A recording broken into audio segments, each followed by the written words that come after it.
Hello students, I will be your teacher for the question, and the question says, in what capacity sulfuric acid and sulfur dioxide acting in this reaction?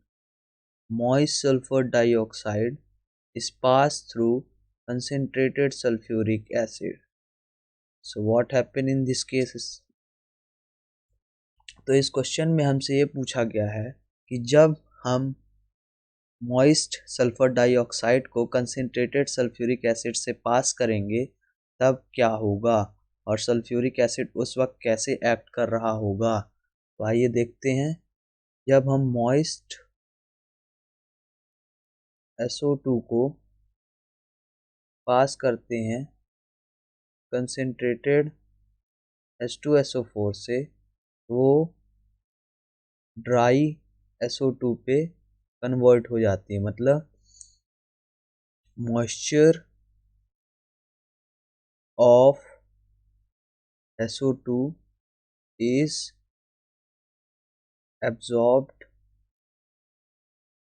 by H2SO4। होता क्या है कि जब भी हम moist SO2 को concentrated H2SO4 से पास कराते हैं तो हमें ड्राई SO2 मिलती है, और जो मॉइस्चर कंटेंट होता है मॉइस्ट SO2 पे उसे H2SO4 एब्जॉर्ब कर लेता है। इसी वजह से H2SO4 को हम डिहाइड्रेटिंग एजेंट भी बोलते हैं। दस इसीलिए इसे डिहाइड्रेटिंग एजेंट बोला जाता है। Hence H2SO4 acts as a dehydrating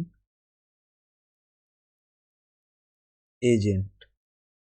I hope आपको ये सॉल्यूशन पसंद आया होगा। Thank you for watching.